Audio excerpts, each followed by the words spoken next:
Peace and blessings, everybody. I want to invite you. Come on in. Come on in. Come on in. Let's take a look at Hebrews chapter 11, verse 1. King James Version states, "Now faith is the substance of things hoped for, the evidence of things not seen." Growing up, and even now when I hear this verse recited, it's usually associated with blind faith, which is a concept I personally don't agree with. Reason being, John chapter 1 tells us that in the beginning was the Word was with God, the Word was God. And then it goes on to say the Word became flesh. If we go back to the book of Exodus, and we can go as far back as Genesis, but I want to just go back to Exodus. When Jehovah led the Israelites out of Egyptian bondage, when we look at how he interacted with the following generations, he was steady in reminding them to remember how he led their forefathers in the past. Think about that. He wanted them to rely on the evidence that he had already given them. That's where he wanted them to place their trust in, the evidence that he had already revealed to them. And then we think about the coming of the Son of God, who literally came and gave the clearest evidence of the living God. So that's why I don't support the idea and the concept of blind faith.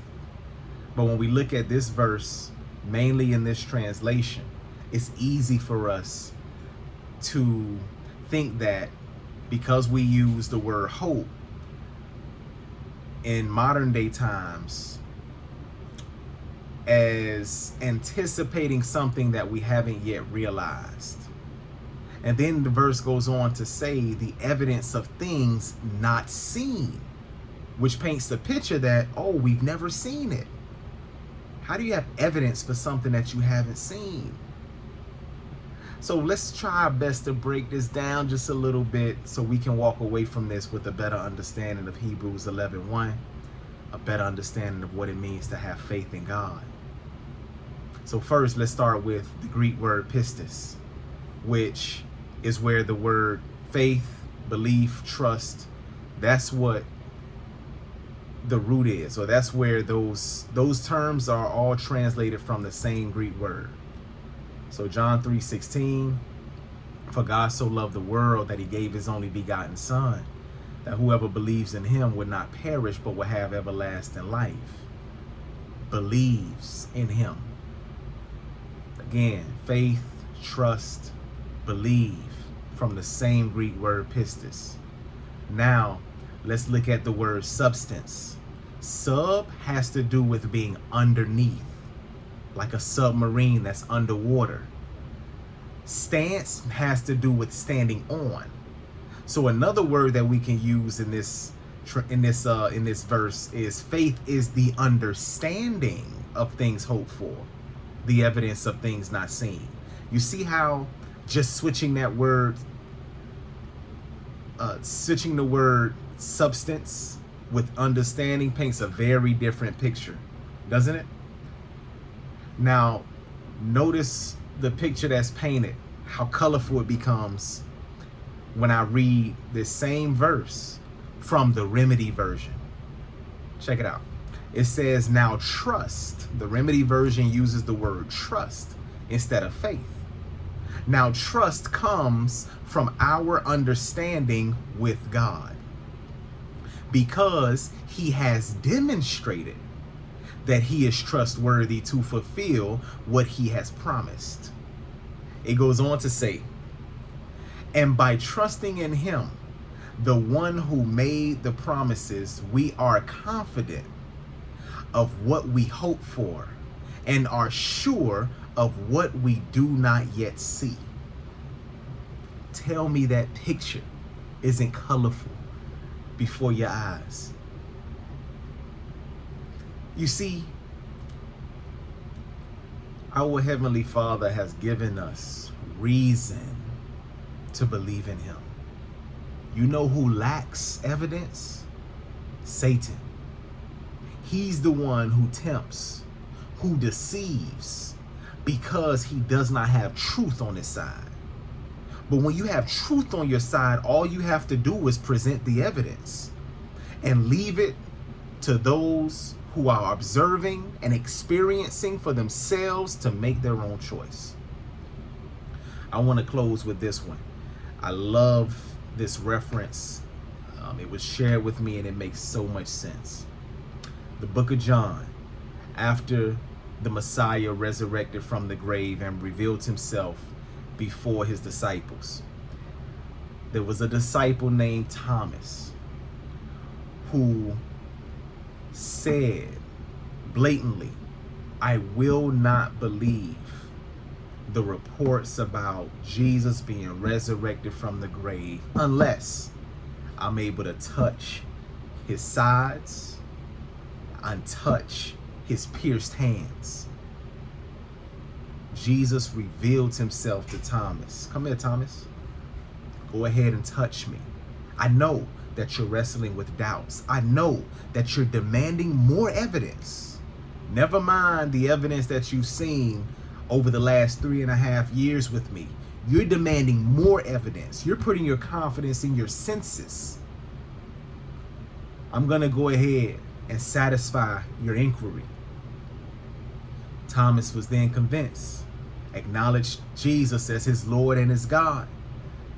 But then Jesus said to him, blessed are those who are willing to believe without seeing.